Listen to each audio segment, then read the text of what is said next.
another episode of the Investor Spotlight podcast. Today we have special guest Wayne Snyder of Augusta, Georgia. He owns 5 rental properties and has been investing for about 7 years. Interesting fact about him is that he's purchased all of his properties through a self-directed IRA. Wayne, thank you so much for joining. Thank you, Crystal. I'm glad to be here.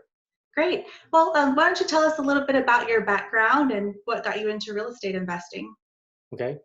I've had an interest in real estate for much of my life.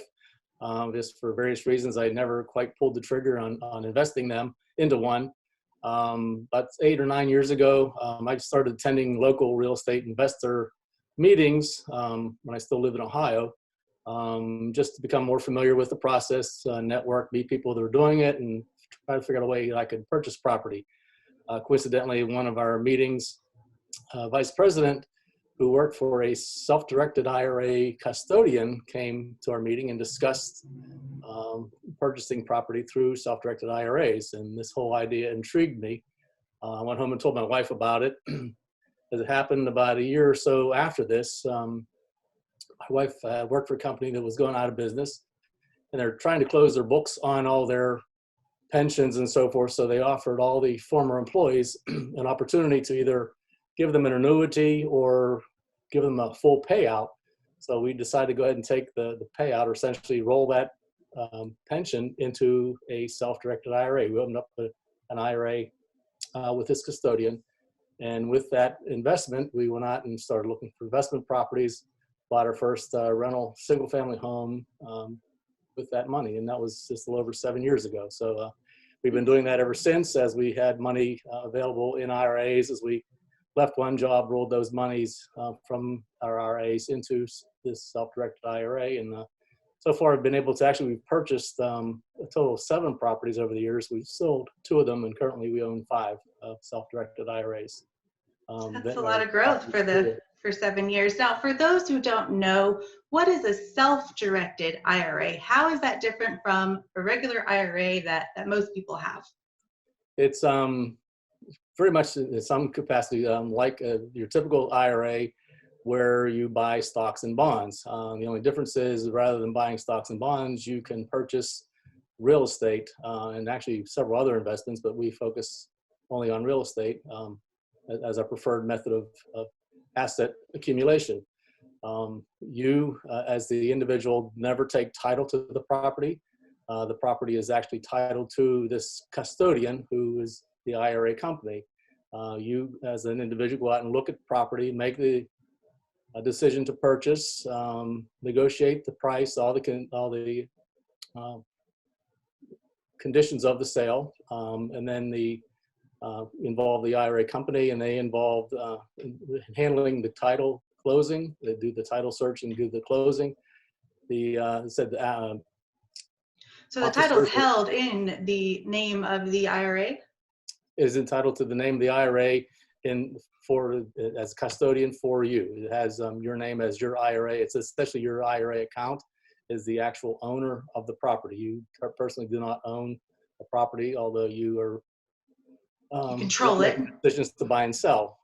You determine the rent to charge on it. You are permitted to manage the property, but IRS regulations prohibit you as the account holder to do any work on the property. I think the Congress, when they passed this law back in the 70s, allowing this program, was looking out for contractors and other industries that make sure that there's jobs available for helping people stay employed. So as a benefit of this deferring tax income, they are kind of looking to keep the industry moving with giving people an opportunity to stay employed by not allowing you to work on these properties. Because then you'll lose your tax benefits. Right, exactly. You are not permitted to, you should always have arm's length transactions. You can't sell to your son or your daughter. You can't rent it out to your mom and dad. It's got all your transactions have to be arm's length. However, you can go into purchase property with a partner. For example, my wife and I both own a single family home together, I own 40%, or my account owns 40%, her account owns 60%. So we're able to purchase that way. When all expenses must come out of the IRA. You can't run down to the local hardware store and buy a couple cans of paint. It actually has to come out of the IRA. All income must go back into the IRA. And then it said the property where we own jointly, all the expenses are split 60-40, all income, and we get checks from our property management company. One's made out at 60% in one account name, and the other is 40% in the other account name. So everything is kept consistently throughout. Yeah, and it seems like a really great way for some people to get started, because I feel like a lot of new investors or people who want to get started in real estate, they're like, well, I don't have any money. I can't buy a house. But here you go. Here's an option. If you have IRA money, you can use that to buy a house. Exactly. So what other benefits did you hear whenever you went to that seminar and this person was talking about, purchasing real estate through a self-directed IRA? What did he say that just really inspired you and made you, just flip the switch and say, hey, you know what, this is right for us. This is what we have to do. I think just the fact that there was now money available to us that we could go out and purchase property. We always seemed to be never quite sure we had enough to negotiate and move forward. We have been able to purchase all our properties as cash sales. We've got enough in our accounts to do that. However, there is an option, and I'm still exploring that possibility of borrowing money on those accounts. It's permissible to do so by obtaining a non-recourse loan. Those loans are based solely on the income produced by the property. It's not based on any of your creditworthiness or anything of you personally. There again, the account's not in your name, it's in this account name. But you can borrow money on these and then essentially leverage that and then purchase more properties. I do know that to do that, there is a tax added to the amount that you borrow. So let's say, for example, you purchase a property and you borrow 60% of the value of that property to buy the property. When you get your rent each month, 60% of that rent is taxed at a certain certain tax rate. I don't know what that is exactly, but it is taxed additionally just because you are leveraging money to purchase investment property. It's something you cannot do. You can't borrow money to go buy out of your account to go buy stocks and bonds. So that was very attractive to me as well. The fact is the money sits in your account is being tax deferred until you withdraw it. And also something we don't have, but there is available also, we have a traditional IRA, but there is a Roth IRA, self-directed IRA, that you could purchase with after-tax money, and all of the income earned in a Roth IRA, self-directed IRA, is tax-free because you've paid the tax up front. So you pay $50,000 after tax to buy a property, all the rent and all the appreciation and profit you make on that property is tax-free. Yeah, well, that's good to know. So you still have the option, like with traditional IRAs, to have traditional or Roth. Now, some people may say, I have my IRA and I'm investing in some stock or something, and it seems okay. What did you see in the difference between the amount of money that you're making through real estate investments versus if you were to just leave your IRA with stocks and bonds? Is it a significant difference? I wouldn't say it's a significant difference. I think what I felt comfortable with is that it's a more secure, less volatile. Because you have the control at this point, because you're picking the investment. Right. Obviously, the real estate market can go up and down just like any other market can. I just look at it that it's a little bit more stable. If the market was to crash, I still own that property. The property's not going away. Someone will probably always need a place to live. I might have to drop the rent, but I will always have that asset because while you own it, you're bringing in income similar to a dividend on a stock. And also you're getting the appreciation on the property. So I looked right before we got together for a meeting. I'm probably making about 13% cash on cash each year for the investments that we own. So it's steady income. It's not windfall, but it's a steady income, and the valuation is appreciated significantly on the properties I currently own. So there's always that also.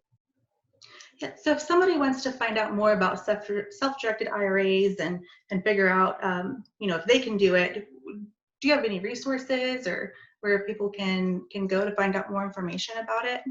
There are several self-directed IRA custodians. I don't, I use one in particular, but I know there's several. It's really just a Google search, and people should be able to find a ton. Online and just search self-directed IRA custodians, and there's I know of 10 or 12 right off the top of my head that are out there. So it's becoming more and more popular. Still not well known in the general public, but they are becoming more and more available to investors that are looking for ways to invest in property. So that I really, when I found that this was here, it was just made so much more sense to use that as you might have money sitting in an old IRA account somewhere that's just sitting there chugging along. Yeah. And just take that money and time to put it to work. Right, you don't even have to have, you don't have to have enough to purchase a property outright. If you have enough to put a down payment down, you can go out and get a non-recourse loan on that and start that way. Yeah, that's a great idea. Now, speaking of investors, you are retired, you're doing the investments through your self-directed IRA, and then you decided to go back and be a real estate agent. Is that correct? That's correct. Yes. There again, I've had a passion for real estate. I did sell real estate part-time many years ago, early in my career. Did help actually several investors buy investment properties. I do know one that probably sold about 40 years ago. I do know that people, it's a duplex, still own that duplex. So nice. I got them started right back when they were much younger. But yeah, after I retired from a full-time job, I still had an interest in the industry. So I decided not only just investing property and to go out and help sell and list property and help people build their nest eggs that way myself, help them where I can. So if there's investors in your area or people who are new that are trying to get into it, they'd be able to contact you and you'd be able to help them navigate and possibly find some investment properties? Absolutely, yes. I've So, already actually. What area are you in? I live in Augusta, Georgia. It's right on the border of South Carolina and Georgia. So I'm able to help in either states, the Eastern Georgia, Western South Carolina areas. And so how would one get in touch with you if they're listening right now and they're like, hey, I'm in that area, I'm in Georgia, or I'm in South Carolina. How would one get in touch with you to move forward and look at some investment properties? You can call or text me. My number is area 614-284-2962. Perfect. And what is one piece of advice or inspiration that you would give to someone who's beginning on their real estate journey? Well, first of all, I think it's important to get involved in real estate networking or a meeting. There are national real estate investor associations. I seek those out in your own local areas. A good place to get started is I learned about this self-directed IRA by attending one of those meetings. You meet lenders there, you meet other investors who are already doing business in your areas. It's a great place to start. As far as inspiration, I would say just always go into a property or always be ready to make a decision perhaps you did not initially intend to make. For instance, the last property I bought, I was looking to buy a property to flip. And after I negotiated, there were several offers made on this place, and I was the winning bid, and I was going to flip it. It projected probably between $30,000 and $40,000 would be the profit once I fixed it up. Didn't require a lot of work, but after I bought it, I started doing some research of some other rentals in the neighborhood and found I could probably rent it for more than any of the properties I currently own. So I kind of changed right away, changed my direction on it, fixed it up for rental, and of course then turned it over to my property management company, and they actually are getting $200 more a month for me than I thought was possible. So that's Nice. Turned out to be a very good investment. That was not my initial plan going in there. So it's always good to have, keep your eyes open to see if maybe there's a better opportunity to either buy and or sell. I've sold property once before, preparing it to rent it, and decided it was in good shape to go ahead and sell it and move forward to buy something else. So that property actually was offered 20,000 more than what we listed it for. So it was another one. Just be prepared to move quickly when the opportunity presents itself. Yeah, wonderful. And keep your options open. I know so Exactly. many Yeah. people get focused on, I'm just going to do flips or I'm just going to do rentals. But if you do that, you're really just limiting yourself, right? Right. I mean, most advice you read is always to have several exit strategies, they call it. You know, if plan A doesn't work, go to plan B. And it wasn't necessarily that my plan A was not going to work. It's just that I realized plan B Plan was B was a better. better way to go. So always keep that uh, as an option available to yourself.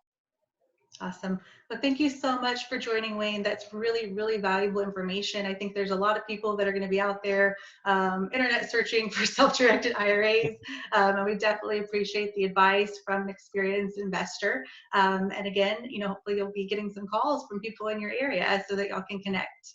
Believe it or not, if somebody wants to call and ask, a little bit more detail about what I've done or how I've found out what works, what doesn't work, I'd be glad to share my experience with anybody on a one-on-one basis. I think that's one nice thing I've found about the real estate industry. Investors are free and willing to share their experiences and knowledge with other investors to help get them started. So Absolutely. And do you want to share your phone number one more time for those who didn't get a chance to write it down earlier? Sure. It is 614-284-2962. Perfect. Thank you so much, Wayne. We appreciate you being on the show today. Thank you, Crystal. I appreciate the invitation.